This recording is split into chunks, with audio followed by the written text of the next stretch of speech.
Oh yeah! Gotta put a new sticker on my map. Sweet!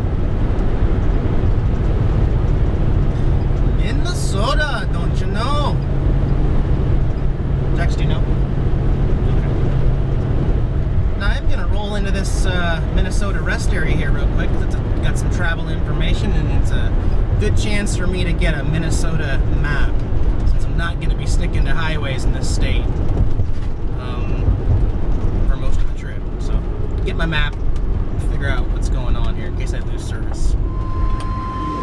Alright, beans are cool. Got my Minnesota map to add to my collection of all the other ones I get on my travels, and then a Bemidji guide here for some stuff. Cool beans. Beans are cool, Jax. Here we go.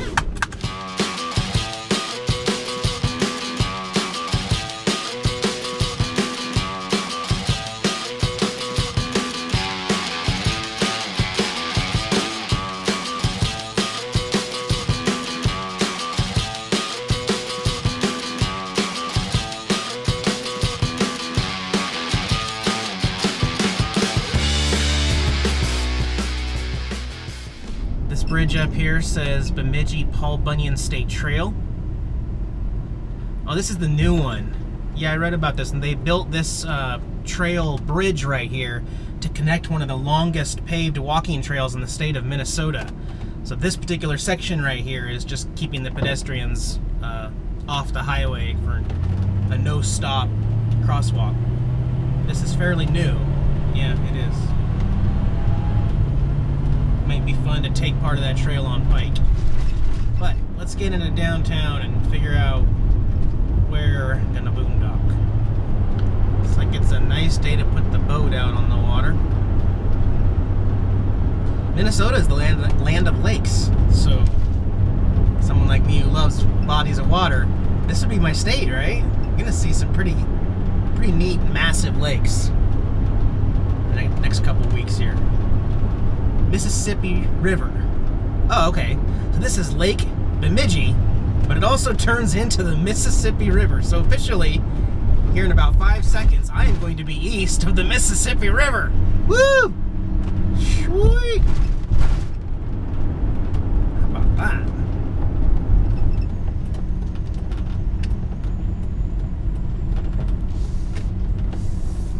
Well, here we are in Bemidji. Morgan's still traveling with me. It's cool. I like the company. And there's the Mississippi River, or, like I said, the Bemidji Lake. Same exact body of water. And it just goes to say that I am now east of the Mississippi River, which is a huge feat. And I'm here at Paul Bunyan Park. There might be a photo op up here. You never know. This statue is called Nimi, meaning he dances, dedicated to all powwow dancers in memory of Janet Etsy, Indian arts supporter. June 1st, 2000. Alright, well, you got this beautiful sunny day here in August 2016, and check this out. Bemidji's own Paul Bunyan and Babe the Blue Ox. Now, yes, I have visited a statue like this in Oregon or along the coast, but this is the real one. That is the real deal from the movie Fargo.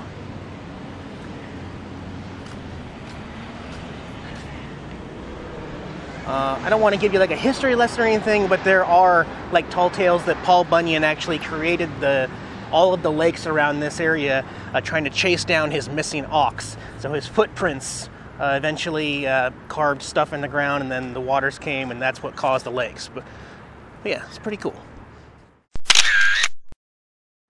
I know, it's pretty cool in person. I'm glad I made it out this far. And it's a warm August day, and I kind of want to get in the water today to cool off. This isn't the spot to do it from. But certainly, as I travel around the country, my chances of blowing up my inflatable kayak or even getting in the water, they're going to diminish because of the possibility of freshwater alligators.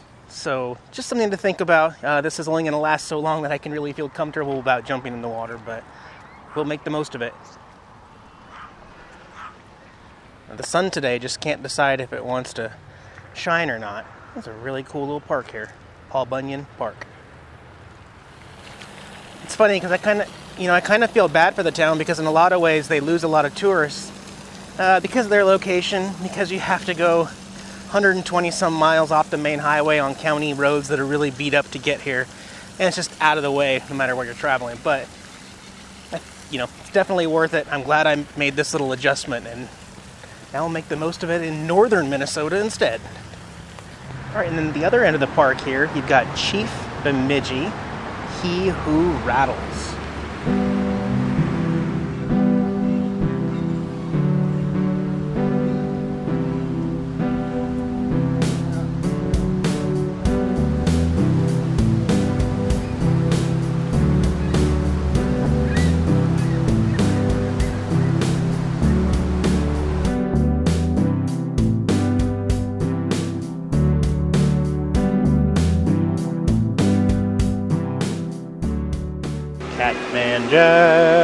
Catman Jacks. What happened to the sun, dude? It was nice and sunny yesterday. I don't know what happened. Yeah, so anyway, yesterday was really warm, really sunny, really nice. Got some really cool time-lapse videos. And today, it's just the exact opposite. It's cloudy. Actually, it's like in the 80s. Windy, but muggy, like really, really muggy. There's a bunch more RVs here at Walmart. It was just kind of a nice resting place since didn't really find a place to boondock. But yeah, saw everything I wanted to see here in Bemidji, Minnesota. So from here, Morgan is still going to be shadowing Jax and I. So we're going to go Highway 2 instead of cutting back to 94. So Highway 2 goes east all the way to Lake Superior and eventually cuts into the city of Duluth. And then I'll be able to head into Minneapolis area down there that way. But I want to see a little more scenic stuff, and we're going to try to find a nice campground today.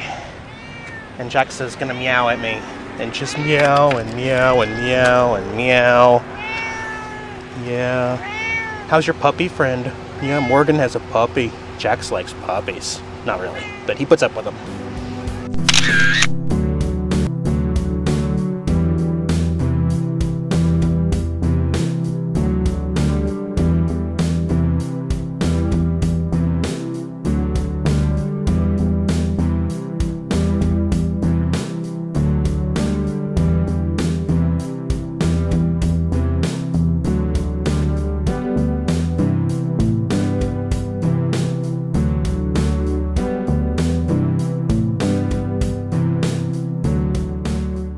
What do you think of this place, Jax? Yeah, is it gonna work? Okay. Enjoying the sun, huh? So we found a place here at 6 Mile Lake. This is actually in the Chippewa Falls, or Chippewa National Forest here near Benna, Minnesota. Still about 100 miles east of Duluth, but nice little stopover place here. There are a bunch of campgrounds, and yes, Jax is just going to meow without me. I would say there's about 6 to 8 campgrounds that are like this one. Maybe some of them have more sun or more shade. The loop does go all the way down here and make a U-turn, and there is a boat launch down here, which we'll walk to later. But there really is no lakefront camping anywhere along this area. I'll show you where we can walk down to the water here later, though. I said east before. What I meant to say was west. We're still 100 miles west of Duluth. I got Jax, he's going to hang out in here because we are kind of out in nature, and if I can't protect him and walk away, then coyotes or bears or anything could get him. So keep him safe in there, but I do want to walk down the trail to the water here so you can at least see what it looks like. We're probably at the site that is closest to access of water, but there's still no real water, like lakefront property. So as you can kind of see here, somebody's brought down some pallets to walk on. I'm guessing this gets pretty wet and soggy through here at times. The pallets are kind of beat up though, so just watch your step and don't step on any old nails. Alright, so about 100 yards, and then you have a view of the water, I guess you'd call it, but it's just swampy right here, so you can't even put a chair down anywhere. Here's another view. I still think it's pretty. It's really neat. I'll go walk around the trail here and show you some of the other campsites and show you the boat launch too. And as nice it is and everything, I'm not getting a whole lot of solar. I won't tomorrow for sure. And it's still in the 80s, so it's still warm. So it's kind of the sacrifice to getting out into the woods is that I really can't get any solar. It's going to be really warm and muggy in the RV. Here's generally what all the rest of the campsites look like. It's dispersed camping pretty much. Here's the scary bathroom, which I have not been inside yet. Here we go. No dead bodies, no dead bodies, no dead bodies. Okay. Don't ask me what that is, but it definitely had teeth. I have no idea. Okay, and real quick, this is the only sign of this campground, just so you guys know. I'm not making this up. This is the only information you get. Welcome to Chippewa National Forest Dispersed Site. Pack out all trash. For firewood, collect dead and downed wood only. Keep fire within the ring. Clean up your camp. Maximum length stay is 2 weeks. So, not very many rules. There is literally nobody here. Again, everybody is paying for the special packed-in parks of the National Forest instead.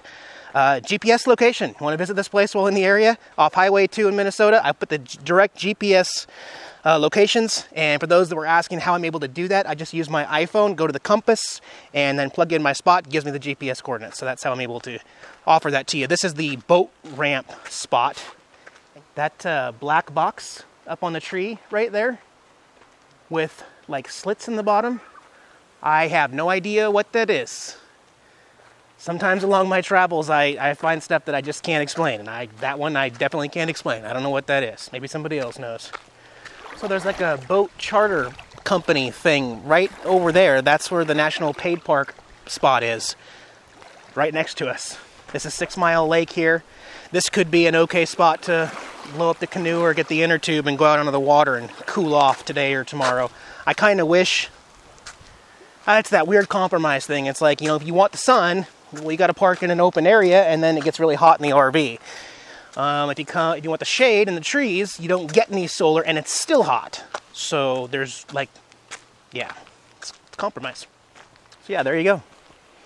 Great way to change it up from day to day. You never know. Could be in an urban commercial area. Could be out here in the woods.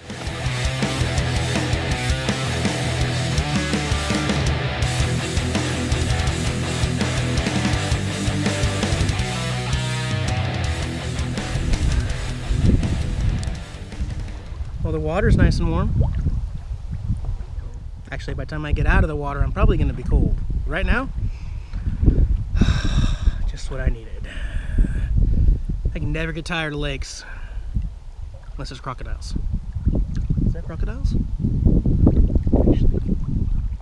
I'm kind of caught in a weird dilemma where I'm not sure where I'm going to go after Duluth.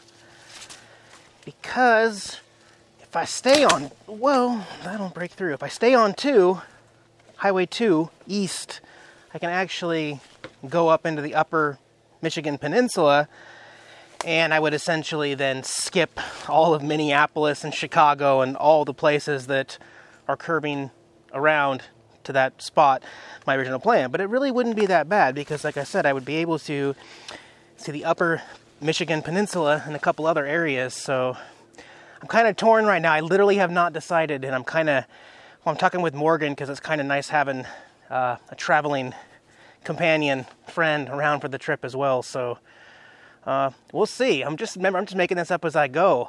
I think I told several people that I wasn't even going to Duluth, and now I am. In case you're wondering how I do some of my time lapses, this is usually my setup. I grab my big tripod, and I grab my GoPro Hero 3, which is the one that's usually on the dash facing me while I'm driving. I'm recording on my GoPro Hero 4 right now with my stabilizer. I put it on my big tripod, I put the cord in, and right here is my external battery bank so I can get really long time lapses. So it's actually better in a place like this because I'm down here by the water. I can set it up here. Nobody's going to walk in front of it or steal my gear because there's no other route to the water right here. So usually that works good, and I'll just let that go until the sun sets. And I don't know what I'm capturing. It's all a mystery to me until I edit the entire time-lapse video together. And believe it or not, when you see those quick, short, little 6-second time lapses, there is a lot of time spent in editing those together. It's not hard to do. You just set it up once and make sure it's not going to move and nobody's going to walk in front of it. But editing that together and reducing it down to a 6-second clip can be a lot of work, just so you know. But I love doing it.